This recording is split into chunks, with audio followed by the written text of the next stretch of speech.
नमस्कार दोस्तों, मैं Mamta Sharma classes point YouTube channel पर स्वागत है आप सभी का फिर से एक बार।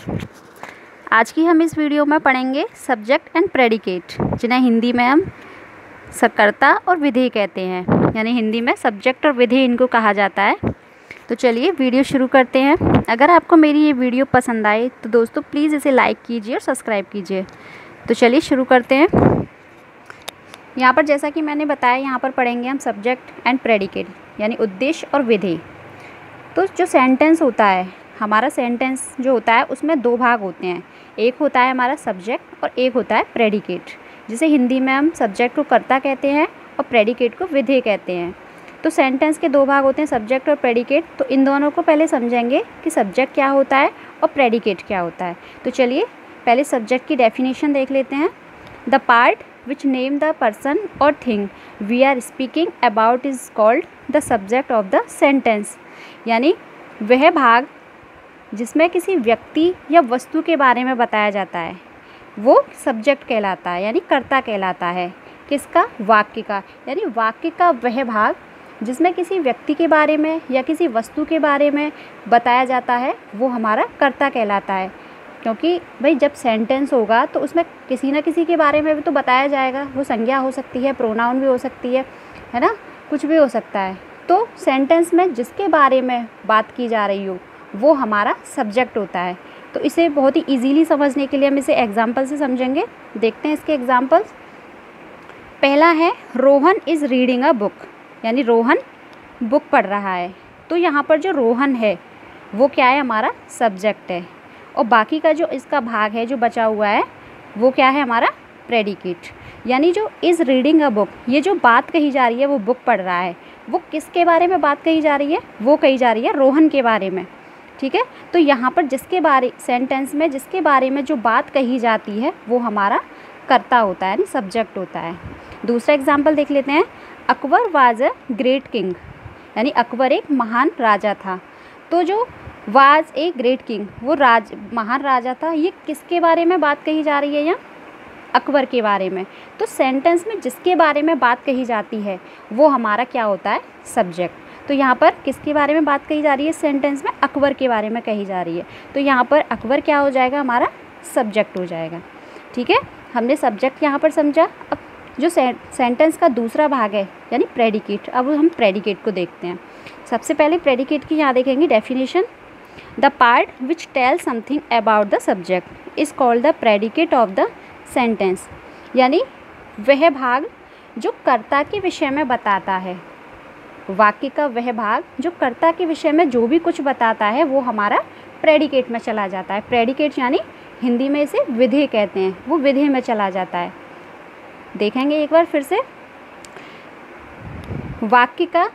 वाक्य में जो कर्ता होता है उसके विषय में जो भी कहा जाता है वो हमारा क्या कहलाता है? प्रेडिकेट कहलाता है। For example, the rose is a lovely flower. The rose is a lovely flower. तो द रोज़ है, यहाँ पर सबको पता है, हमने सब्जेक्ट के बारे में पढ़ा था। तो रोज़ क्या हो गया? हमारा सब्जेक्ट हो गया।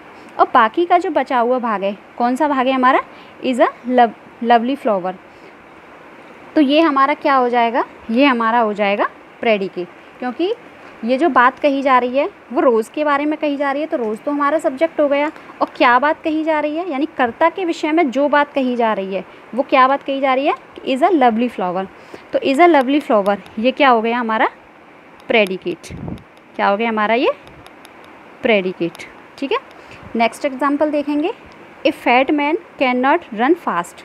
तो यहाँ पर जो फैट मैन है, फैट मैन के बारे में कहा जा रहा है, लेकिन क्या कहा जा रहा है? कर्ता के विषय में जो भी कहा जा रहा है, क्या कहा जा रहा है? Can not run fast. तो ये हमारा किस में चला जाएगा? प्रेडिकेट में। और ए फैट मैन क्या हो जाएगा हमारा? ये हो जाएगा हमारा सब्जेक्ट। ठीक है, आगे देखेंगे। In imperative sentence the subject is left out. जो इम्परेटिव सेंटेंस होते हैं उसमें जो सब्जेक्ट होता है यानी कर्ता होता है वो हमारा छुपा हुआ होता है। ठीक है, जो कर्ता यानी सब्जेक्ट होता है इम्परेटिव सेंटेंस में वो ऑलरेडी रहता ही है, वो सदैव ही रहता है। ऐसा नहीं है कि हम उसे मान लेते हैं या उसमें कर्ता लगाएंगे, वो रहता ही है उसमें। कैसे? For example, sit down. ठीक है, अब सिट डाउन आप अकेले तो बैठे हैं, जैसे अकेले बैठे हो तो आप अकेले तो बोलेंगे नहीं कि सिट डाउन, भाई कोई ना कोई सामने होगा, हम किसी से तो बोल रहे हैं इसको सिट डाउन, है ना। तो here the subject you is understood, यहाँ पर जो यू है वो यहाँ पर छुपा हुआ है, ठीक है, यहाँ पर छुपा हुआ है, बट वो सेंटेंस में हमेशा रहता है, ठीक है। अब जैसे अगला देखेंगे कम हियर, ठीक है, तो यहाँ पर हम कम हियर तो हमने अकेले तो बोल नहीं दिया, भाई किसी को हम बुला रहे हैं तभी तो हमने कम हियर बोला है, किसी को बुला रहे हैं तो इसका मतलब क्या है कि वो पहले से ही मौजूद है, उसको हम बुला रहे हैं। तो यहाँ पर जो यू है यानी सब्जेक्ट होता है, इम्परेटिव सेंटेंस जो होते हैं उसमें सब्जेक्ट जो होता है वो सदैव रहता है, बट वो छुपा हुआ होता है, ठीक है। तो यहाँ पर हमने फ्रेंड्स सब्जेक्ट और प्रेडिकेट को पढ़ा, तो आई थिंक आपको बहुत अच्छे तरीके से समझ में आ गया होगा। लेकिन फिर भी अगर कोई डाउट हो आपको तो प्लीज़ मुझे कमेंट बॉक्स में आप कमेंट करके बता सकते हैं। मैंने यहाँ पे कोशिश की है आपको पूरी समझाने की। तो मिलते हैं आप अपनी नेक्स्ट वीडियो में।